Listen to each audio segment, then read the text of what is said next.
Question number 7, Dr. Russell Norman. Thank you, Mr. Speaker. Order. The member has the right to have his question heard. Thank you, Mr. Speaker. My question is to the Minister for Economic Development. Did the Minister for Economic Development cite the request for expressions of interest for growing New Zealand's share of the international business events market and strengthening the national network of convention centres document before it was issued on 19th May 2010, and was it shown to other ministers? Honourable Stephen Joyce. Mr. Speaker, a draft expressions of interest document was seen by the Minister for Economic Development prior to publication. I'm advised that there is no record of the draft document being provided to other ministers. Supplementary. Supplementary question, Dr. Russell Norman. Thank you, Mr. Speaker. Why then did the Economic Development Minister allow the expressions of interest document to go public without the inclusion of the key criterion, which was that the government would not fund any capital costs for the convention centre? Honourable Stephen Joyce. Mr. Speaker, well, that actually is discussed at some length, as the member may or may not be aware, in the Auditor-General's report.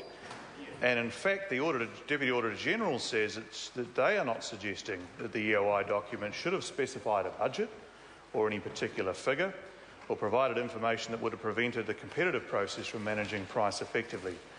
And she goes on to make some suggestions in terms of what could have been said instead of what was said, but in no way was it suggested that the government should say that there is no money for the centre. Point of order. Point of order, Dr. Russell. Mr. Speaker, I was asking why the Minister took the view that the EOI document went public without the key criterion in it. The Minister told us about what the Deputy Auditor-General thought. That's fine, but I'm interested in what the Minister thinks. I think that's a fair point. Honourable Minister Stephen Joyce. Well, Mr. Speaker, I think it's safe to say to the member that the government took a similar view. It wasn't sure who would come up with what. The government said that it would welcome creative ideas and suggestions as to how the construction and operation of an international standard convention centre could be funded.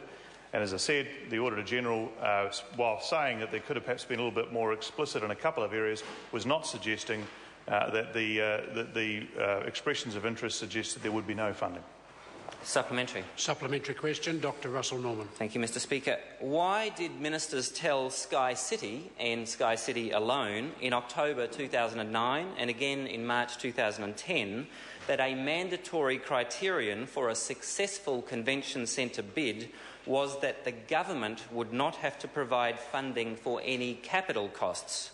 But the EOI document issued by his department 6 months later did not include this critical piece of information.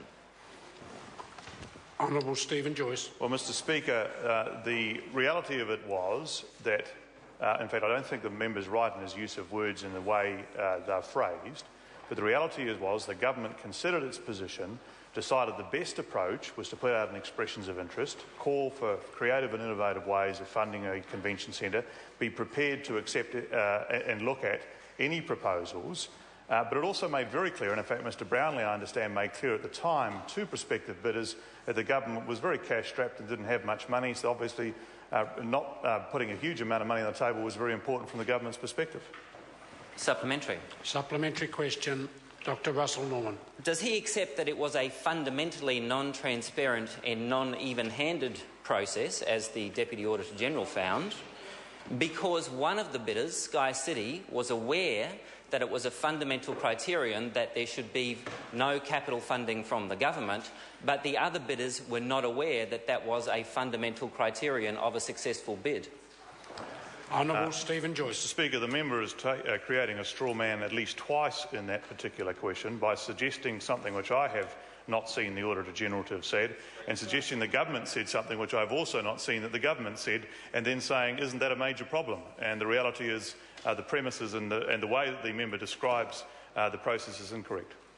Supplementary. Supplementary question, Dr. Russell Norman. Well then, is the Deputy Auditor-General creating a straw person when she said one potential submitter, that is Sky City, had a clearer understanding of the actual position on a critical issue than other potential submitters, And that critical issue was the issue of whether the government was going to provide any funding for capital costs.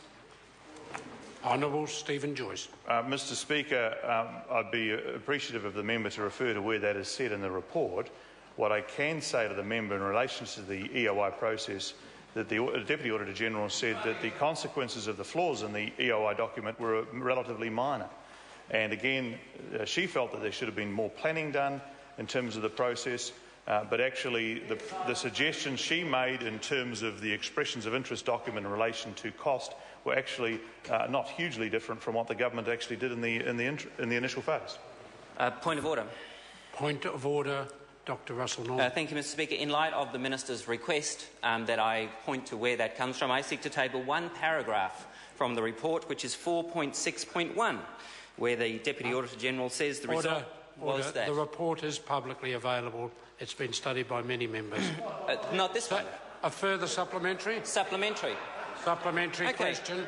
When will the Minister read paragraph 4.6.1 of the Deputy Auditor-General's report, where the Deputy Auditor-General says the result was that one potential submitter had a clearer understanding of the actual position on a critical issue, that the government did not want to fund any capital costs, than any other potential submitters. That is, that it was a fundamentally unbalanced, uneven and non-transparent process. Honourable Stephen Joyce. Mr Speaker, so the member reads out something for the report. I'm happy to read the rest of that paragraph. Particularly one sentence I think is important, is that the Deputy Auditor-General then said, "We accept that it is unlikely this made any material difference to the outcome." And this is the problem, Mr Speaker. The opposition constantly, well, firstly they try and completely rubbish the process and put words in the Auditor-General's mouth that aren't actually there. And the second thing is, underlying all of this is their absolute distaste for anything that the government does to increase economic growth in this country. Supplementary. Supplementary question, Dr Russel Norman.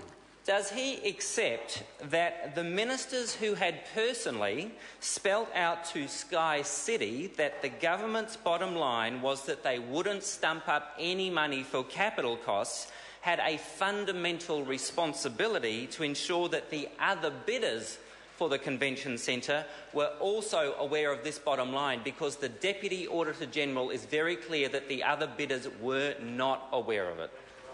Honourable Stephen Joyce. Mr Speaker, I just reject the characterisation in the member's question. He constantly does this. He actually says this is what the government said, when it's actually patently not what the government said, and then says, do we regret that or should we have stopped doing that, and tries to get us to actually respond to that. I reject the premise in his question. Supplementary. Supplementary question, Dr Russel Norman. Is it just a coincidence that out of the dozens and dozens of tendering and evaluation processes run by the Ministry for Economic Development, the only one that has been found by the Auditor-General to be not transparent or even-handed is the process kick-started and personally overseen by John Key? Again, Mr Speaker, the member is seeking to smear the Prime Minister in that regard. He is, because the Auditor-General herself said that there was no concerns about the stage of the process where the Prime Minister was involved in having preliminary discussions with Sky City. The criticisms were in relation to the procedural matters of the EOI, and frankly the member is grasping at straws. Supplementary. Supplementary question, Dr Russel Norman. Is he aware that the definition of crony capitalism is one in which an economy where success in business depends on close relationships between business people and government officials, and if we are to avoid falling into that trap, it is critical that the process is properly followed by the government, and the Auditor-General was very clear that the evaluation process in this case was not balanced or even-handed, it was not transparent. Honourable Stephen Joyce. Mr Speaker, I accept that the definition of green capitalism is only something when you can be subsidised by the government. Question number 8. Question number 8, Chris Ockenville. Thank you, Mr.